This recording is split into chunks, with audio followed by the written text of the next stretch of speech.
Kembali di Kompas Siang, Saudara. Pendiri maskapai Susi Air, Susi Pujastuti akhirnya buka suara soal penyanderaan pilot Philip Mertens. Susi berharap kelompok kriminal bersenjata atau KKB pimpinan Egyanus Kogoya membebaskan Philips yang disandra lebih dari 3 pekan tanpa syarat.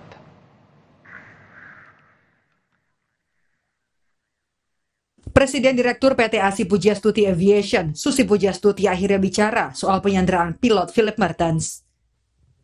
Rabu, Susi Air menggelar konferensi pers soal upaya pembebasan dan penyelamatan pilot warga negara Selandia Baru itu. Susi berharap pilot Philip Mertens dibebaskan tanpa syarat. Susi juga meminta maaf kepada warga Papua karena kini 70% penerbangan Porter Susi Air terpaksa berhenti, yang juga berdampak pada terganggunya distribusi logistik dan penerbangan untuk sebagian wilayah Papua. Ingin minta maaf kepada masyarakat Papua, pemerintah daerah, dan seluruh pengguna Susi Air di Papua yang sekarang ini menjadi terganggu. Karena 70% dari penerbangan Porter kita sudah akhirnya jadi berhenti kan sekarang. Kalau Porter terbang satu hari 30 sampai 40 flight berarti sudah lebih dari 25 flight terhenti. Dan tentu itu mengganggu kegiatan dan supply logistik daripada masyarakat yang hidup di pegunungan-pegunungan. Susi juga membantah pilot Philip tergabung atau mendukung kelompok kriminal bersenjata pimpinan Egyanus Kogoya. Susi mengklaim Philip merupakan salah satu pilot terbaik yang dimiliki Susi Air. Apa katanya itu sangat tidak benar yang mengatakan bahwa mungkin Phil Mertens bersama dengan OPM atau apa, tidak ada, karena dia adalah seorang bapak rumah tangga. Saya kenal pribadi dengan keluarga istrinya. Phil ya kerja sama saya dari hampir 10 tahun kan bekerja. Pemerintah hingga kini masih memprioritaskan upaya persuasif dalam pembebasan dan penyelamatan pilot Susi Air.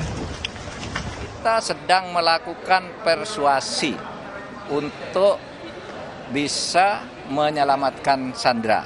Keselamatan Sandra adalah prioritas. Oleh sebab itu persuasi pendekatannya. Tapi kami tidak menutup opsi lain. 3 pekan sudah, pilot Susi Air, Philip Mertens, disandra kelompok kriminal bersenjata pimpinan Egyanus Kogoya. Tak hanya menyandra pilot, KKB juga membakar pesawat Pilatus Porter Susi Air 7 Februari 2023 dan menyandra 5 penumpang pesawat. Tim Liputan, Kompas TV. Lalu seberapa besar dampak penyanderaan pilot Susi Air pada layanan penerbangan di Papua Pegunungan dan langkah apa yang bisa diambil untuk penyelamatan pilot Philip Mertens? Kita akan bahas siang hari ini bersama 2 narasumber kami yang hadir di studio Kompas TV. Ada Ketua Umum atau Ketua Forum Kerukunan Umat Beragama Kabupaten Jayapura, Albert Yoku, dan nanti di bagian AIN akan ada juga bergabung pengamat politik Ikrar Nusa Bakti. Selamat siang Bapak-Bapak, Pak Yoku, Pak Ikrar. Selamat siang. Ya, saya ke Pak Yoku dulu, Pak Ikrar. Pak Yoku, sebagai orang yang sehari-hari, saya yakin Anda tahu persis kondisinya bagaimana situasi sehari-hari di Kabupaten Jayapura, terutama di Papua, terutama di daerah pegunungan juga. Nah, terkait lalu lintas penerbangan di sana sehari-hari, sejak kapan sebenarnya penerbangan perintis ini sudah ada di daerah Papua? Ya, baik, terima kasih pemirsa Kompas TV.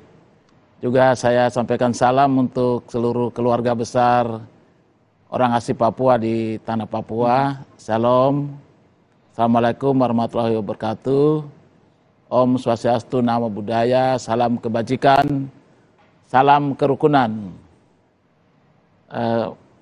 Mas, saya sampaikan bahwa sejak tahun 1960-an itu daerah Papua terisolasi terutama di bagian pegunungan.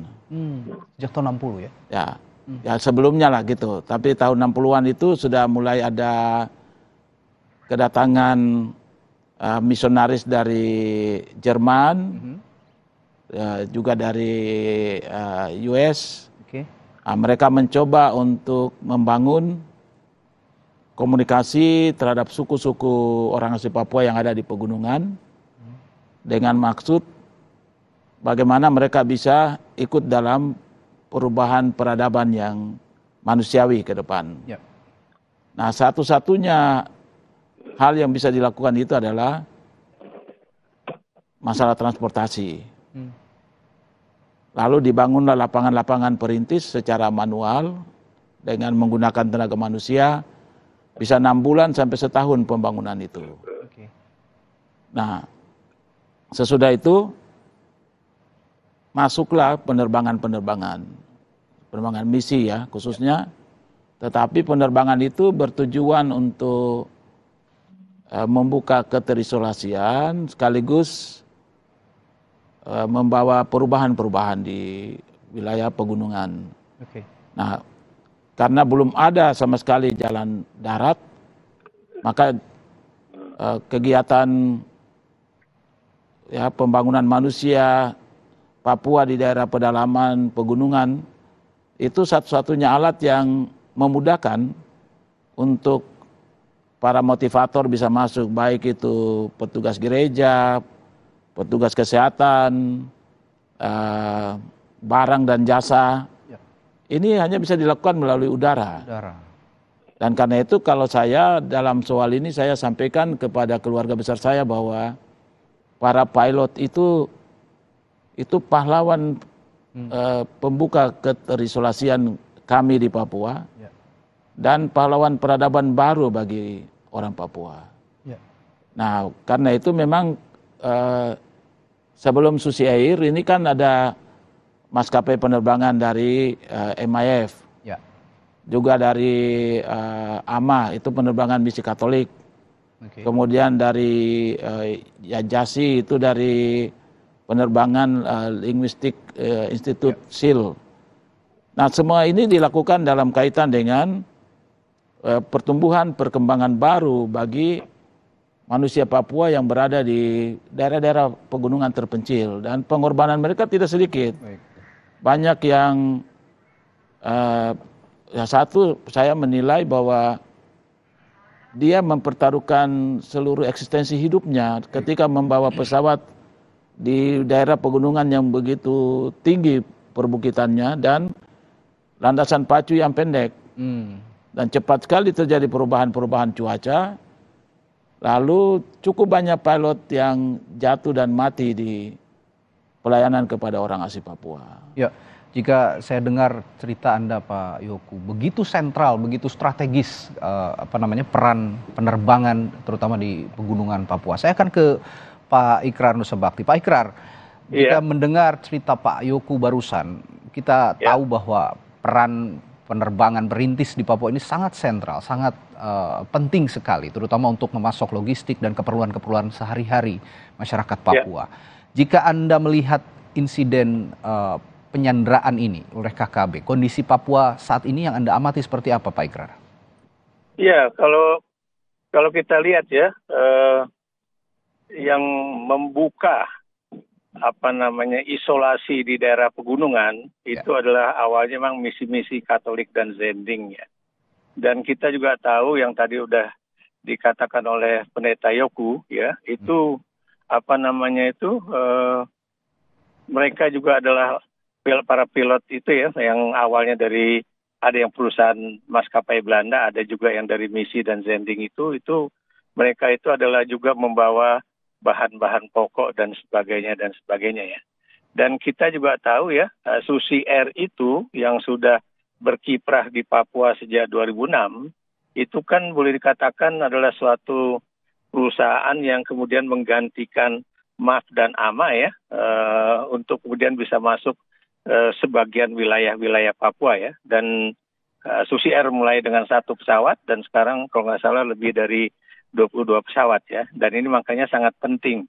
Dan sampai detik ini ya, terlepas dari sudah ada upaya-upaya dari pemerintah sejak zaman Pak Harto, kemudian disambung zaman SBY dan zaman Jokowi ini ya, itu terus terang ya, itu kan wilayah-wilayah di pegunungan itu tidak mungkin dicapai melalui jalur darat ya itu bahkan kalau bisa saya katakan ya, itu jalan Trans Irian dulu yang sekarang jadi Trans Papua dari Merauke ke Jayapura aja masih belum terbuka seluruhnya ya, maksud saya masih terganggu. Nah karena itu yang namanya penerbangan perintis ya, baik itu Susi Air atau Asian One Air atau kemudian Trigana Air ya, itu menjadi suatu penerbangan yang sangat penting ya. Dan Susi Air ya, ini bukan pertama kalinya pesawat perintis itu dibakar oleh KKB ya. Kalau nggak salah tahun 2021 pesawat MAF ya, itu juga pernah dibakar di salah satu distrik di Pegunungan Tengah itu ya. Jadi ini, dan Anda tahu ya, kalau kemudian Bu Susi mengatakan 70% dari pesawat porter itu terpaksa di grounded ya, di grounded ya, itu menunjukkan betapa problem besar ya itu untuk saudara-saudara kita orang Papua maupun yang ada di Pegunungan Tengah itu ataupun mereka-mereka yang akan pergi ke wilayah lain. Kenapa demikian? Karena Anda tahu ya, itu 70% itu cukup besar ya, apalagi penerbangan dengan Susi Air itu kan biayanya itu sangat-sangat minim ya dibandingkan dengan biaya yang sesungguhnya, karena Susi Air hanya menjual tiket 250.000 sementara 65% lainnya itu disubsidi oleh pemerintah ya, dalam hal ini Kementerian Perhubungan. Jadi disitulah pentingnya penerbangan perintis, karena dia bukan cuma mengangkat barang ya, tapi juga mengangkat manusia. Jadi itu yang menjadi suatu hal yang harus diingat ya. Itu yang makanya kalau kemudian ada masih terjadi lagi bahwa penyergapan atau sekarang bahkan pembakaran ya, itu yang membuat kita cukup sedih lah mendengar hal itu. Sangat disayangkan memang aksi-aksi KKB yang justru merugikan seluruh rakyat Papua, terutama yang ada di pegunungan yang terpencil. Mereka membutuhkan pasokan logistik, mereka membutuhkan misi-misi kemanusiaan dari orang-orang yang ingin membantu mereka. Nah, Pak Yoku, dalam misi perdamaian di Papua, berulang kali kita juga melakukan pendekatan lewat berbagai aspek, terutama lewat pendekatan keagamaan, pendekatan budaya begitu. Dan ada istilahnya satu tungku tiga batu yang dikaitkan dengan peran agama, adat dan juga pemerintah. Bisa Anda jelaskan arti dari satu tungku tiga batu ini yang biasa digunakan masyarakat Papua? Ya, terima kasih Mas. Satu tungku tiga batu atau tiga peran ini konteks yang ada di Papua yang biasanya kita gunakan untuk melakukan mediasi, negosiasi secara kearifan lokal. Nah, misalnya sekarang kalau di daerah penyanderaan ini sebenarnya peran dari Pak Bupati ya, Namia Wijangge bersama dengan tokoh agama misalnya Pak Tilas Mom, juga ada peran dari pemerintah, ini sudah kelihatan ya. Nah, saya sangat mendorong sekarang untuk lembaga masyarakat adat pegunungannya, masyarakat Pegunungan Tengah itu ikut berperan dalam kegiatan ini, karena yang tahu pendekatan secara local wisdom ya, secara bahasa, budaya, makanan dan berbagai hal lain itu tiga unsur ini yang berada dekat dan selalu punya hubungan emosional terhadap seluruh kondisi yang ada di sana, baik secara iman, spiritual, keagamaan, tapi juga dalam hukum-hukum budaya dan adat mereka di situ. Nah, kemudian pemerintah. Pada waktu-waktu lalu dalam masalah-masalah yang bersifat konflik horizontal, itu sangat efektif kita gunakan ini. Ya. Tapi dalam soal yang hari ini saya pikir soal penyanderaan ini dia sudah pada soal vertikal dan dia sudah meliputi wilayah di luar dari peran tiga tungku ini. Tiga tungku itu. Tapi saya kira pemerintah pasti Ya. akan melakukan tugas vertikal ini. Artinya upaya-upaya itu sudah dilakukan sebenarnya, cuman ini berada di luar jangkauan. Ini konteksnya sudah tinggi sekali. Ya.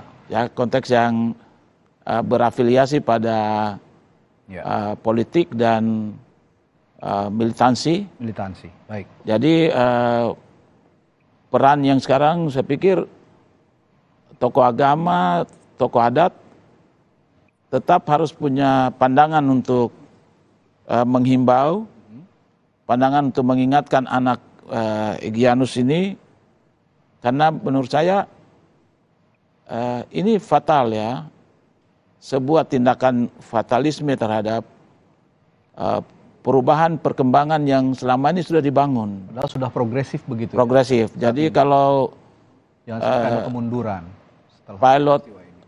Satu pilot ini menyebabkan 1000 pilot tidak terbang di melayani masyarakat kita di wilayah pegunungan, ini kemunduran luar biasa.